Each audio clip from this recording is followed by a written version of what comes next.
राज्यभर नगरपालिका निवडणुकांच्या अनुषंगाने उमेदवारांचा जोरदार प्रचार सुरू झालेला आहे.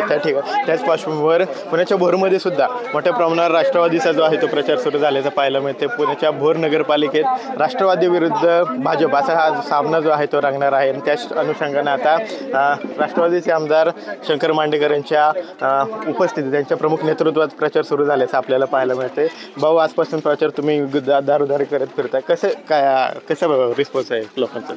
खरं तर गेले अनेक वर्ष भोर शहराला जो विकास अपेक्षित होता तो संबंधितांनी केला नाही, म्हणून खऱ्या अर्थाने लोक आम्हाला खूप मोठ्या अपेक्षेनं पाहतात आणि उत्स्फूर्त आमचं स्वागत करतात. आणि त्यांच्या अपेक्षा एवढ्याच आहेत की भोर शहराचा त्यांना विकास पाहिजे. परवा तुम्ही प्रचार सभेदरम्यान बोलताना टीका केली की भाजपचे उमेदवार हे मटका किंग आहेत, दारूवाले आहेत, ताडीवाले आहेत. काय नक्की तुम्हाला म्हणायचं आहे? त्यांना स्वच्छ प्रतिमेचे नेतृत्व भेटलं नाही, उमेदवार भेटले नाही असं तुम्ही म्हणलं, काय नक्की तुमचं म्हणणं? हो, माझं स्पष्ट म्हणणं आहे, ज्या शहरात गेली अनेक वर्ष तुमची सत्ता आहे, त्या सत्तेत तुम्ही एवढं वर्ष काम करत असाल तर तुमची ही आज अवस्था झालेली आहे. त्याच्यामुळे कारण एकच आहे, तुम्ही आयुष्यभर कायम चुकीचे उमेदवार दिले, 2 नंबर धंद्यावाले, ज्यांच्यामुळे या ठिकाणी शहरातील अनेक लोकांचे संसार उद्ध्वस्त झाले, अनेक लोक व्यसनी झाली, ज्यांच्यामुळं आज कुटुंबाची वाताहत होती. म्हणजे मटका असू द्या, दारू असू द्या, ते ताडीवाला असू द्या, ह्यांच्यामुळे लोकांचं नुकसान होतं ना. तुम्ही अशा लोकांना किंवा व्याजाने पैसे देणारे, अशा लोक पैसे कमावतात, लोकांना चुकीच्या मार्गाने पैसे कमवून तीच लोक इलेक्शनला पैसे वाटण्यासाठी असे मोठ्या लोकांना तिकडे देतात. समाजाचं नुकसान होतं ना याच्यात. तुमचं थेट म्हणणं आहे की त्यांचे उमेदवार हे अशा प्रकारे मटका चालवतात? 100% जग जाहीर आहे. त्यांचे हप्ते कोणाला जातात ते सांगू का? मी हे पण सांगतो. तुम्ही असे थोपटे कुटुंबावर सुद्धा यावेळी टीका केलेली आहे. दूरदृष्टी नसणारं कुटुंब अख्ख्या पुणे जिल्ह्यात कोण असेल ते थोपटे कुटुंब असं नक्की काय म्हणायचं होतं? हो, कारण की आमचं स्पष्ट म्हणणं आहे, त्यांची खूप जुने नेते आहेत. थोपटे साहेब खूप मोठे आणि जुने नेते आहेत. आणि त्या काळात जेवढ्या नगरपालिकांची स्थापना झाली त्यांची जर परिस्थिती आज पाहिली तर ती बघा किती डेव्हलप झाल्या, त्यांना आपली परिस्थिती काय. मग ही जर तसं नसतं तर हे मोठे रस्ते झाले असते, शहराचा विकास झाला असता, शहरात अनेक सुविधा मिळाल्या असत्या.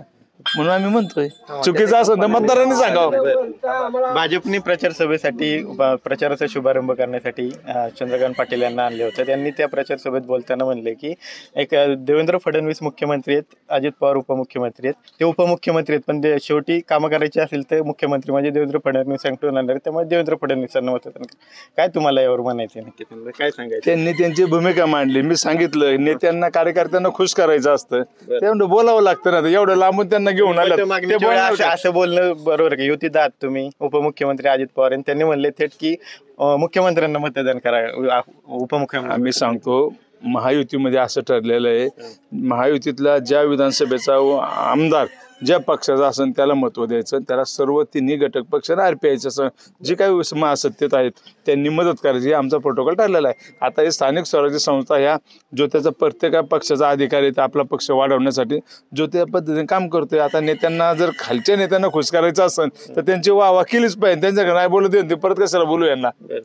तुम्ही चंद्रकांत पाटील यांना तुमच्या भाषणादरम्यान म्हणताना म्हणलं होतं की ह्यांच्या नादी लागून तुमचे हात खराब करून घेऊ नका. काय नक्की कोणाच्या नादी लागून त्यांनी असं हे स्थानिक नेतृत्व त्यांनी जर विकास केला असता तर चंद्रकांत पाटलांना तर यावं लागलं नसतं आणि ह्यांच्या वेळ आली नसते पाटलांना बोलवायची. स्थानिक नेतृत्व म्हणजे कोण? स्पष्ट थोपटे. हा काय राव, मी त्यांच्या विरुद्ध लढतो मला विचारतात. बरं, आता निवडणुकीत चांगला प्रतिसाद मिळतोय तुम्ही म्हणताय, निवडणुकीत झेंडा फडकणार का आता राष्ट्रवादी? हो नक्कीच, आम्ही परिवर्तन होणार. परिवर्तन हे अटळ आहे लोकांच्या मनात. लोक अनेक वर्ष वाट पाहत होती, त्यांना सक्षम नेतृत्व पाहिजे होतं. परंतु प्रत्येक वेळेस आपण पाहिले महाविकास आघाडी असायची पूर्वीची, त्यामुळे तिकीट मिळलं की सर्वांनाच काम करावं लागत होतं. ह्यावेळेस पहिल्यांदा असं घडलं, समोरासमोर झाली कळलं. मग इथं पण नक्कीच तसा संग्राम होणार आहे. आणि आता आमचे 21 उमेदवार हे घड्याळाचं चिन्ह लढतात, दादांच्या नेतृत्वाखाली लढतात आणि सर्व बाकी वेगवेगळ्या पक्षातील लोकांनी आम्हाला जाहीर पाठिंबा दिलेला आहे. म्हणजे सर्व पक्षीय नेत्यांनी आता तुम्हाला पाठिंबा. भाजप विरुद्ध आता सर्व भाजप सहित फक्त कोण बोलत नाही नेतृत्व आता संग्राम. आता फक्त त्यांची जी मी म्हणतो जी भाजप नवीन तेवढी सोडून सगळे आम्ही बरोबर आहे. सर्व पक्ष, भाजप विरुद्ध सर्व पक्ष म्हणजे सामना होणार आहे. भाजप विरुद्ध जनता, नवीन भाजप विरुद्ध स्थानिक जनता असा प्रचार. धन्यवाद. तर आपण पाहतोय की विविध मुद्द्यांवर आमदार शंकर मांडेकर यांनी आपली प्रतिक्रिया जी आहे ती दिलेली पाहायला मिळते. कॅमेरा पर्सन आणि सह विनय जगताप, TV9 मराठी, भोर, पुणे.